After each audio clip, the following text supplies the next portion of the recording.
Parliament ఎన్నికలు దగ్గర పడుతుండటంతో ప్రచారంపై focus పెట్టింది బీజేపీ. ఇప్పటికే లోక్సభ అభ్యర్థులు ప్రచారంలో బిజీ అయ్యారు.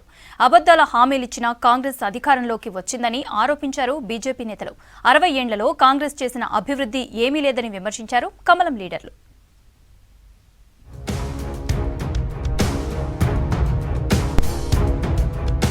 మెజారిటీ సీట్లలో గెలిపే లక్ష్యంగా ప్రచారాన్ని మరింత ముమ్మరం చేసింది బీజేపీ. సికింద్రాబాద్ పార్లమెంట్ నియోజకవర్గ ఎలక్షన్ మేనేజ్మెంట్ కమిటీలతో భేటీ అయ్యారు కేంద్ర మంత్రి, BJP state chief Kishan Reddy. ఎన్నికల ప్రచారం తదితర అంశాలపై చర్చించారు. మరోసారి సికింద్రాబాద్ పార్లమెంట్ సీటు దక్కించుకునేందుకు కార్యకర్తలు అన్ని విధాలా కృషి చేయాలన్నారు కిషన్ రెడ్డి.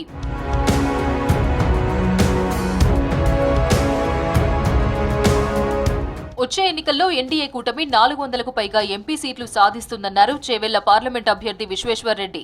కాంగ్రెస్, బీఆర్ఎస్ పార్టీలకు పార్లమెంట్ అభ్యర్థులు దొరకడం లేదని, ఇతర పార్టీల నుంచి తెచ్చుకుని టికెట్ ఇస్తున్నారని విమర్శించారు కామారెడ్డి ఎమ్మెల్యే వెంకటరమణారెడ్డి.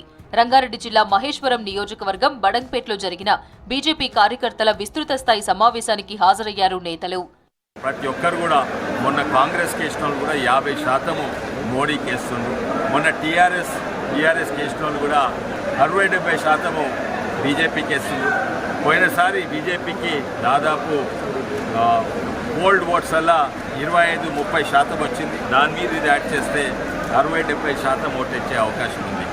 అందుకే వాళ్ళు భయపడి క్యాండిడేట్ మీద క్యాండిడేట్ మారుస్తున్నారు. ఇప్పటి వరకు వాళ్ళకి నిద్రపడలేదు. గతంలోనే దగ్గర దాకా వచ్చిన తర్వాత ఇవాళ అప్పుడు ప్రభుత్వం ఉన్నటువంటి బీఆర్ఎస్ వాళ్ళు గెలవడం జరిగింది తప్ప ఇప్పుడు ఏకఛత్రాధిపత్యంగా తాండూరు నుంచి మొదలు పెడితే రాజేంద్ర నగర్ వరకు 7 కాన్స్టిట్యున్సీలో అత్యధిక మెజార్టీతోని కొండ విశ్వేశ్వరరెడ్డి గారు భారతీయ జనతా పార్టీ ఖాతాలో ఈ రాష్ట్రంలో మొట్టమొదటి సీటుగా ఉండే అవకాశం 100% ఉంది. సీఎం రేవంత్ రెడ్డికి లేఖ రాశారు బీజేపీ జాతీయ ప్రధాన కార్యదర్శి బండి సంజయ్. రజాకార్ సినిమాకు వినోదపు పన్ను నుండి మినహాయింపు ఇవ్వాలని, స్కూల్, కాలేజ్ విద్యార్థులకు ఈ సినిమాను చూపించాలని కోరారు. రజాకార్ల రాక్షస పాలనలో తెలంగాణ ప్రజలు పడిన బాధలను కళ్లకు కట్టినట్లు చూపించిన సినిమా రజాకార్ అన్నారు. కొందరు ఈ సినిమాను థియేటర్లలో ప్రదర్శించకుండా అడ్డుకునేందుకు ప్రయత్నిస్తున్నట్లు తమ దృష్టికి వచ్చిందన్నారు. ప్రభుత్వం వెంటనే జోక్యం చేసుకుని వీలైనంత ఎక్కువ థియేటర్లలో రజాకార్ సినిమా ప్రదర్శించేలా చర్యలు తీసుకోవాలని లేఖలో తెలిపారు Bandi Sanjay.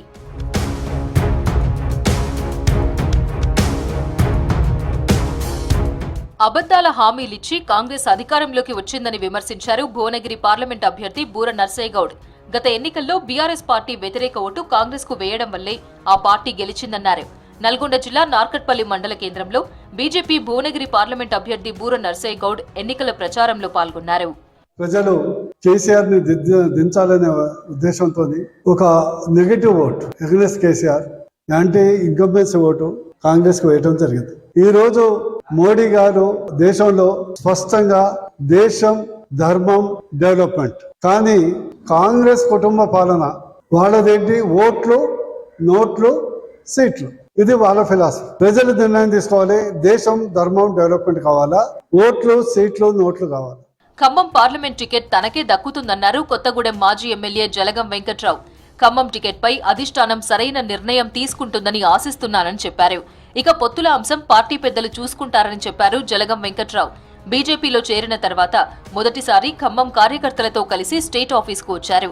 BJP organizing general secretary Chandrashekhar తివారీని కలిశారు.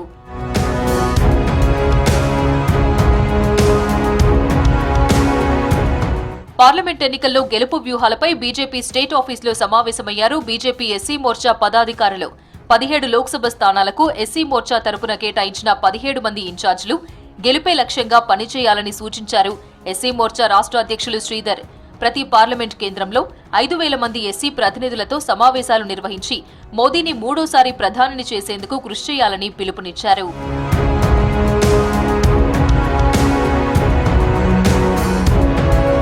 రేపు రాష్ట్రానికి రానున్నారు కేంద్ర మంత్రి అర్జున్ ముండా. పార్లమెంట్ ఎన్నికల ప్రచారంలో భాగంగా ఆదిలాబాద్కు రానున్నారు. లోక్సభ ఎన్నికలపై కార్యకర్తలకు దిశానిర్దేశం చేయనున్నారు.